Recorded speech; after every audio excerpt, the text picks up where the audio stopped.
ఒక ఇంట్రెస్టింగ్ వార్త ఆంధ్రజ్యోతిలో వచ్చింది. పులిలా వచ్చి భూతంలా మారి. ఇది అంతర్జాతీయ డ్రగ్ మాఫియా డబ్బు ఆర్థిక వ్యవస్థలోకి రాకుండా ఆపేందుకు 2002లో నగదు అక్రమ చలామణి నిరోధక చట్టం.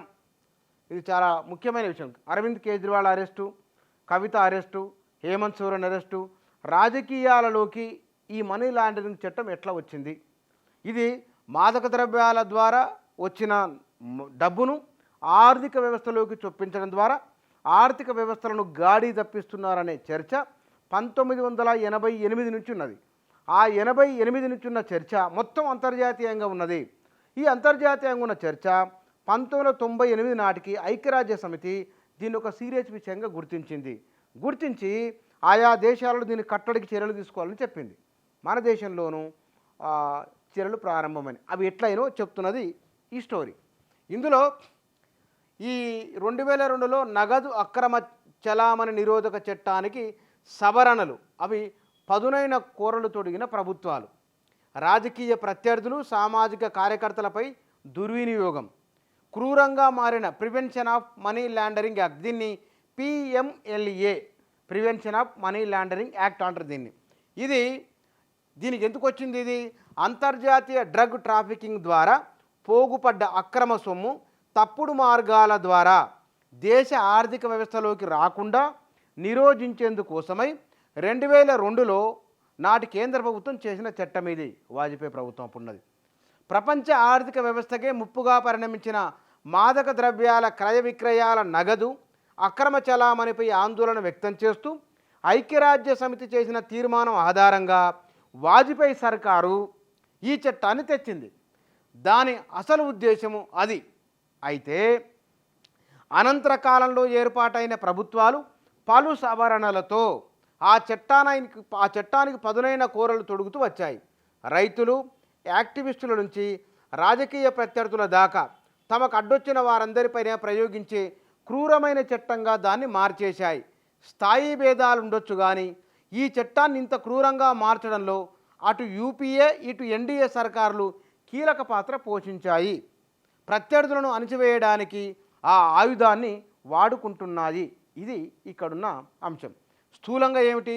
ఇది prevention of money laundering act అనేది మాదక ద్రవ్యాల దానికి ఉద్దేశించింది. దాన్ని ఎట్లా వాడుతున్నారో చెప్తున్న విషయం. దీని ఇంకా కొంత లోతులోకి వెళ్తే కనుక ఇందులో ఇంకా చాలా విషయాలు ఈ కథనంలో ఉన్నాయి. అంటే ఇవాళ జరుగుతున్న చర్చ, ఇందులో ఒక 2 లైన్లు చదువుతూ చూడండి. తమిళనాడుకు చెందిన కన్నయ్యన్ 72 సంవత్సరాలు, కృష్ణన్ 66 సంవత్సరాలు అనే ఇద్దరు దళిత రైతులకు ED prevention of money laundering act కింద 2023 జూలైలో వారికి నోటీసులు జారీ చేసింది. అప్పట్లో ఇది దేశవ్యాప్తంగా పెను సంచలనం కలిగింది. రైతులకు ఈడీ నుంచి నోటీసు రావడం ఏమిటి అనేది ఎందుకోసం చూడండి. ఇక్కడ వారి పొలం చుట్టూ వేసిన విద్యుత్ తీగలు తగిలి 2 ఎద్దులు చనిపోయినాయి. ఇది కేసు. ఎద్దులు చనిపోవడానికి నగదు అక్రమ చలామణికి లింక్ ఏమిటి అని అనుకుంటున్నారా? అంటే ఇక్కడ ఆ రైతులకు స్థానిక బీజేపీ నాయకుడు పొలంగట్టు తగాదాలేవో ఉన్నాయని, దీనిపైన ఈడీ నోటీసు వచ్చిందని అక్కడ ప్రజలు ఆగ్రహం వ్యక్తం చేశారని ఈ కథనం, ఆంధ్రజ్యోతిలో ఉన్న కథనం చెప్తున్నది. అయితే ఇది 1988, అంటే డ్రగ్ మాఫియా వివిధ మార్గాల ద్వారా ఆయా దేశాల ఆర్థిక వ్యవస్థలోకి నగదును చొప్పించడం ద్వారా వాటిని ఇబ్బందులకు గురి చేస్తున్నదని గుర్తించి దాని 98 నాటికి 89 జూలైలోనే ప్రపంచ పారిశ్రామికంగా అభివృద్ధి చెందిన 7 పెద్ద దేశాలు ఒక సమావేశమై దీన్ని అక్రమ నగదు చలామణి ఆర్థిక వ్యవస్థలోకి రాకుండా అడ్డుకోవాలని అనుకున్నాయి.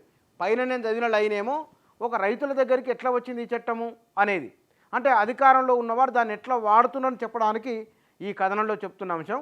దీని మూలం ఏమిటి అంటే 88లో, 89లో, ఆ తర్వాత 1990లోను, 1998లోను ఇది ప్రపంచవ్యాప్తంగా దీనిపైన మాదక ద్రవ్యాల ద్వారా వస్తున్న అక్రమ చలామణి అవుతున్న డబ్బుకు సంబంధించింది. వీటిని మన దేశంలో 2002లో చట్టం చేయడం, ఈ 2003లో దీనికి ఆమోదం లభించింది. 2005లో ఆనాడున్న యూపీఏ సర్కార్ ఇది అమల్లోకి తీసుకొని వచ్చింది. ఇది రాజ్యాంగంలోని 253వ అధికరణం ప్రకారం కేంద్రం ఈ చట్టాన్ని చేసింది. అంటే అంతర్జాతీయ ఒడంబడికలకు అనుగుణంగా చట్టాలు చేసే వీలు కల్పించే ఆర్టికల్ ఇది. ఏదైనా అంతర్జాతీయ సంస్థ చేసిన తీర్మానాన్ని నిర్ణయాన్ని అమలు చేసే క్రమంలో ఈ ఆర్టికల్ కింద చట్టం చేసేటప్పుడు అది ఆ తీర్మానానికి అనుగుణంగా మాత్రమే లోబడి ఉండాలని 253 అధికరణం చెబుతుంది. అంటే prevention of money laundering act అంతర్జాతీయ డ్రగ్స్ ఇతర నేరపూరిత లావాదేవీలతో పోగుపడే నల్లధనాన్ని అరికట్టడానికే పరిమితమై ఉండాలి. ఇది ఇంతవరకు ఉండాలి. కానీ అది లంచాలు తీసుకునే వారికి లేకపోతే కనుక చట్టవిరుద్ధంగా సంపదను తీసుకుని డబ్బును పోగేసుకునే వారు కూడా ఈ సవరణల కారణంగా అందులోకి జొప్పించిన కారణంగా ఇక్కడ చెప్పిండు అరవింద్ కేజ్రీవాల్ వచ్చిండు. అవినీతి నిరోధక చట్టం కిందకు వచ్చే కేసులను కూడా 2009లో ప్రివెన్షన్ ఆఫ్ మనీ లాండరింగ్ యాక్ట్లో చేర్చిన కారణంగా అరవింద్ కేజ్రీవాల్ అరెస్ట్ అయింది అక్కడనే.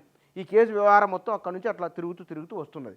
మనం హేమంత్ సోరెన్ తీసుకున్నా సరే, అరవింద్ కేజ్రీవాల్ తీసుకున్నా సరే, ఇవాళ ఈ ఈడీ నోటీసులు అందుకుంటున్న వారందరూ దీని పరిధిలోకి రావడానికి కారణం ఇక్కడ ఇది కనబడుతుంది. ఈ సవరణలు ఆ మనీ లాండరింగ్ యాక్ట్కు చేసిన సవరణలు ఇవాళ ఇంత స్థాయికి తీసుకొని వచ్చినాయి. ఇందులో బెయిల్ రావడం చాలా కష్టం. మిగతా వాటి కింద అరెస్ట్ అయితే కనుక అది వేరు. ఈడీ కింద అరెస్ట్ అయితే ఎవరైతే ఆరోపణ మొబ్బడిన వారు ఉన్నారో వారే తాము ఏమీ చేయలే నిరూపించుకోవాలి. ఆ జడ్జి కూడా అంత సులభంగా బెయిల్ ఇవ్వడానికి వీలు లేదు. అందుకే ఈ కేసు కింద అరెస్ట్ అయిన వారు ఏళ్ల తరబడి జైళ్లలో బెయిలు రాకుండా మగ్గుతున్నారనేది ఆంధ్రజ్యోతిలో చెప్పబడుతున్న ఒక కథనం. ఇందులో దీనిపైన ఈ ఈడీ యాక్ట్ కింద అరెస్ట్ అయ్యి జైల్లో మగ్గుతున్నవారు ఈ చట్టానికి చేసిన సవరణలు భారత రాజ్యాంగం ప్రసాదించిన ఆర్టికల్ 14, ఆర్టికల్ 21 అంటే జీవించే హక్కును అవి హరిస్తున్నాయి. ప్రజలకున్న ప్రాథమిక హక్కులు ఏవైతున్నాయో హక్కులకు భంగం కలిగించే విధంగా ఉన్నాయి అని న్యాయస్థానాలు చెప్తున్నాయి. అయితే పార్లమెంటు వీటికి కొన్ని ఆ సవరణల విషయంలో ఏవైతే ఉండాలని వీటి తొలగించాలన్నారో వాటి తొలగించకూడదని ఒక నిర్ణయం తీసుకున్న కారణంగా ఏమనేది వినరు, బెయిల్ లేకుండా ఏళ్ల తరబడి జైల్లో మగ్గిపోతున్నారు. సెక్షన్ రాజ్యాంగంలో 14, 21 అధికారాలు విరుద్ధం అంటూ 2018లో ద్విసభ్య ధర్మాసనం తీర్పునిచ్చింది. కానీ పార్లమెంటు కొన్ని సవరణల ద్వారా ఆ సెక్షన్ను సజీవంగా ఉంచింది. ఆ సవరణలు సమర్థిస్తూ 3 సభ్యుల ధర్మాసనం, సుప్రీంకోర్టు ధర్మాసనం సమర్థించింది కూడా వాటిని. కాబట్టి దీనిపైన మళ్ళీ సుప్రీంకోర్టులో ఒక రివ్యూ పిటిషన్ వేసినది. ఆ రివ్యూ పిటిషన్ ప్రస్తుతం పెండింగ్లో ఉన్నది. ఈడీతో అరెస్ట్ అయిన వారు, ఈడీ వలన జైల్లో మగ్గుతున్నవారు వీరందరి జీవించే హక్కును హరిస్తున్నది. ఇది ఈ చట్టం సరైనది కాదు అని దీనిపైన చర్చ చేయాలని సుప్రీంకోర్టులో వేసిన పిటిషన్ పెండింగ్లో ఉన్నది. ఇక్కడ ఈ స్టోరీలో చివరి ముగింపు వీరన్నారు, అధికార రాజకీయ ప్రత్యర్థుల విషయంలో శుద్ధపూసలా కఠినంగా వివరించిన పిఎంఎల్ఏ కింద కేసులు పెట్టి బెయిల్ ఇవ్వడానికి వీల్లేదంటూ వాదించే ఈడీ మరికొందరి విషయంలో చాలా ఉదారంగా వివరిస్తుంది. వారు నిజంగానే అంతర్జాతీయ స్థాయిలో నగదు అక్రమ చలామణికి పాల్పడినా, విదేశాల్లో పోగేసుకున్న నల్లధనాన్ని తప్పుడు మార్గాల్లో దేశంలోకి తెచ్చి తెల్లధనంగా మార్చుకుంటున్నా, వారిపై కేసులు అంగుళం కూడా ముందుకు కదలకపోయినా, ఏళ్ల తరబడి బెయిల్పైనే తిరుగుతున్నా తనకేమి పట్టనట్టు వివరిస్తోంది అని ఈ కథనం ఆంధ్రజ్యోతిలో వచ్చిన కథనం ముగించింది. అంటే ఇది ఇవాళ చర్చ జరుగుతున్న అంశం. ఒక రాష్ట్ర ముఖ్యమంత్రి అరెస్ట్ కావడం, ఎమ్మెల్సీ అరెస్ట్ కావడం, ఛత్తీస్గఢ్ ముఖ్యమంత్రి కూడా అరెస్ట్ కావడం, ఇవన్నీ అంటే 2 ముఖ్యమంత్రులు, ఒక ఎమ్మెల్సీ, వీరు విపక్షాలకు సంబంధించిన వారై ఉండడం కూడా ఒక చర్చనీయాంశం. కాబట్టి వాటికి సంబంధించిన అంశాల ఆధారంగా ఈ మనీ లాండరింగ్ యాక్ట్ అంటే ఏమిటి, అది ఎక్కడి నుంచి వచ్చింది, దాని పూర్వపరాలు ఏమిటి, దాని ప్రభావం ఏమిటి, దాని పరిణామాలు ఏమిటి ఇత్యాది విషయాలను ఆంధ్రజ్యోతిలో వచ్చిన ఈ కథనం దీని గురించి చాలా సవివరంగా మరింత లోతైన సమాచారాన్ని అందించిన కథనం ఇది. పులిలా వచ్చి భూతంలా మారిందనే కథనం.